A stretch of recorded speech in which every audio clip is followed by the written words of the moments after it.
Now the next topic is here removing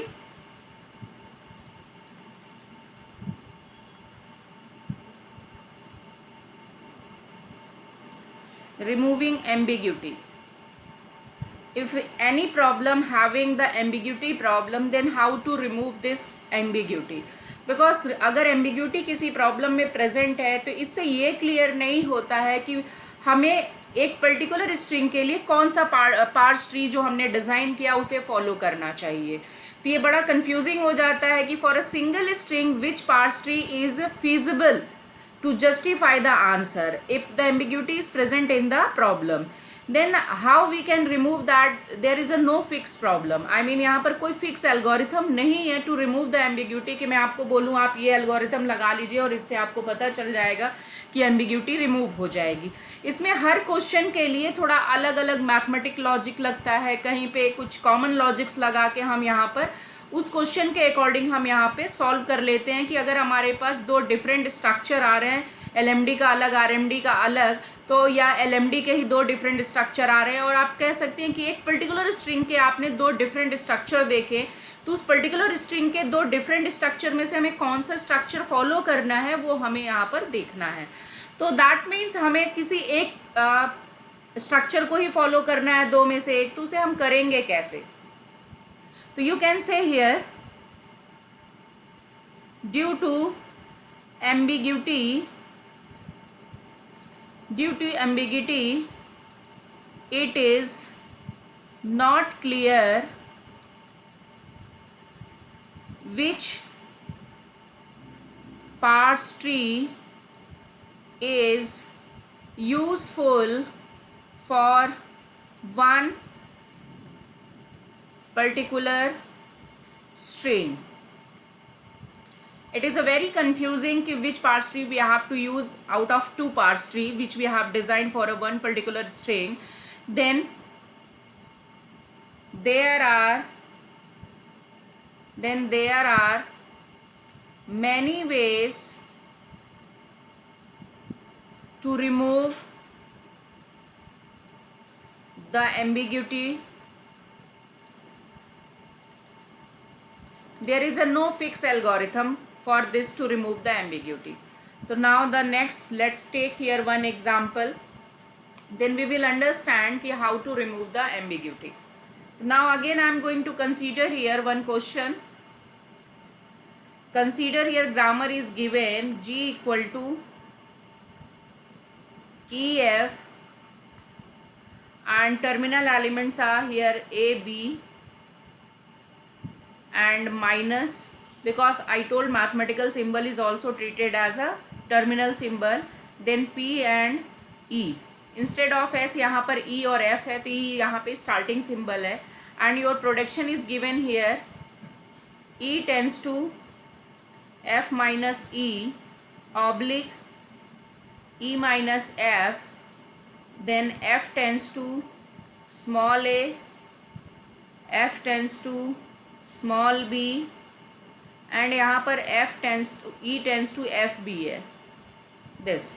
तो ये production यहाँ पर गिवन है और with the help of this production पहला क्वेश्चन यहाँ पे ये पूछ रहा है so that G is ambiguous. The first question यहाँ पे गिवन है कि सो दैट G इज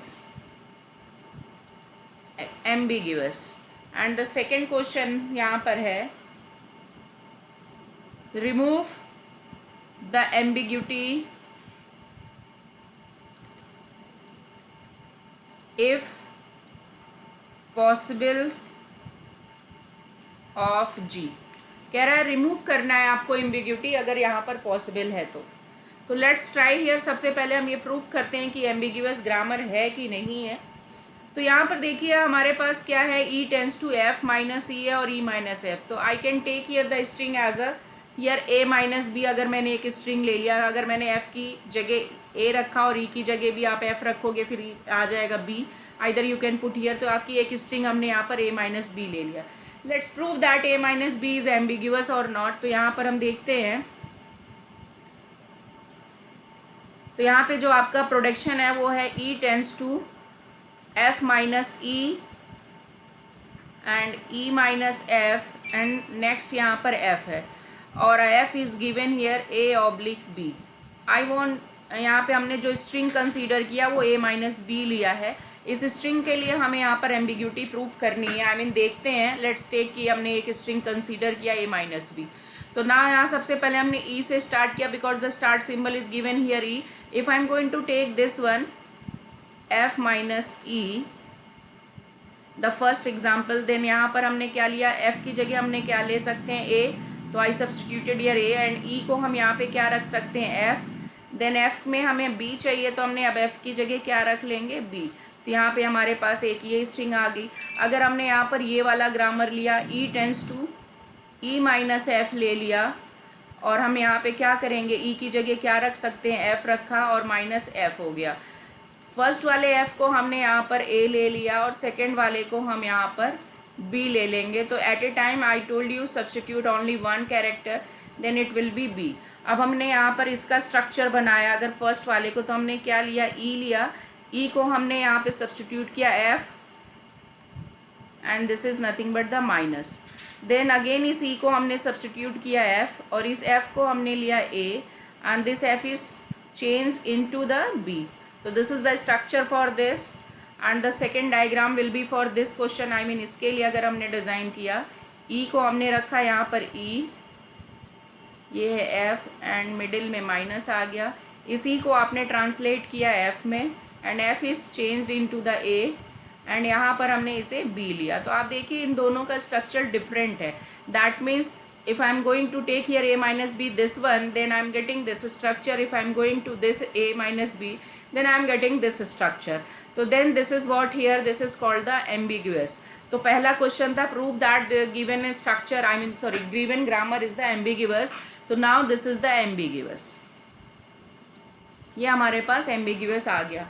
अब कह रहा है remove the ambiguity if possible here.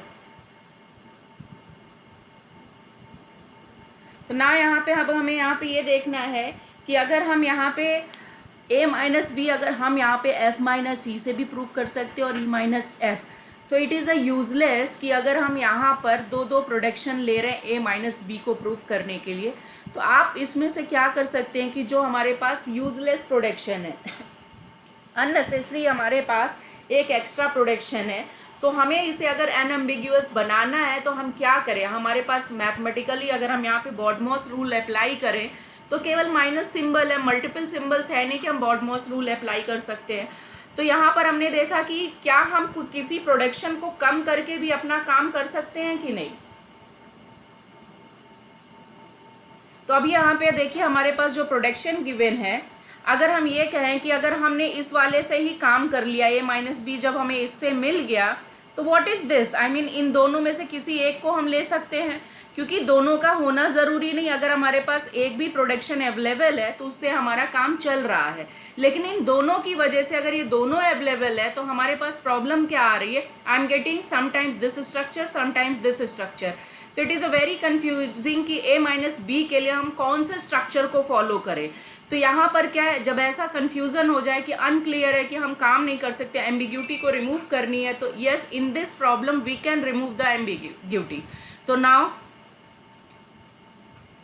Here we can remove ambiguity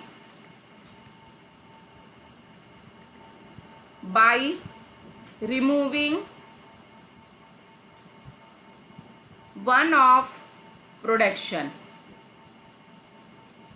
that is e tends to e minus f or f minus e.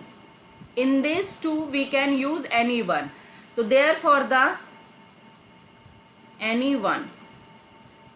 the new grammar that I am going to write here, G dash will consider in G dash I am going to take here, that is a V equal to हमने यहाँ पर ले लिया E और F ही रहेगा, और इसका जो T है उसमें वो जो सारे सिंबल्स थे आपके, that is a A, B and minus and then P and E, इसका स्टार्टिंग स्ट्रक्चर।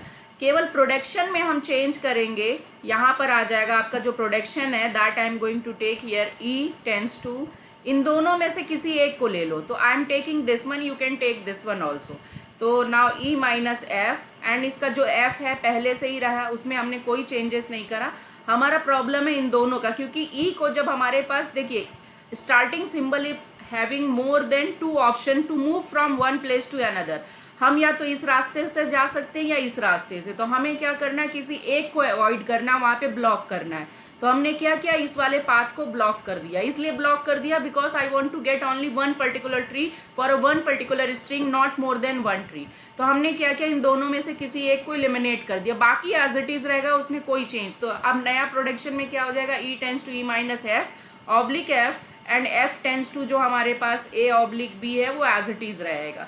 तो ये आ गया। तो अब आप देखिए जब आपने इसे एलिमिनेट कर दिया, I am going back here, then your structure will be what here, केवल ये I mean a minus b करना है, तो मेरे पास जो आंसर आएगा, अब हम इस वाले स्ट्रक्चर को गायब कर देंगे। आई मीन जो नया अब हमने बनाया उसकी मदद से हमारे पास क्या हो जाएगा, केवल ये वाला ग्रामर होगा, और इसकी मदद से हम ए माइनस बी डिराइव कर लेंगे for this string, we will get this particular structure. तो इसका मतलब क्या हुआ, जब हमें एक स्ट्रिंग के लिए एक ही स्ट्रक्चर मिल रहा है, then that is called the here unambiguous. तो by removing this production from the given problem, then this becomes अनएम्बिग्यूअस।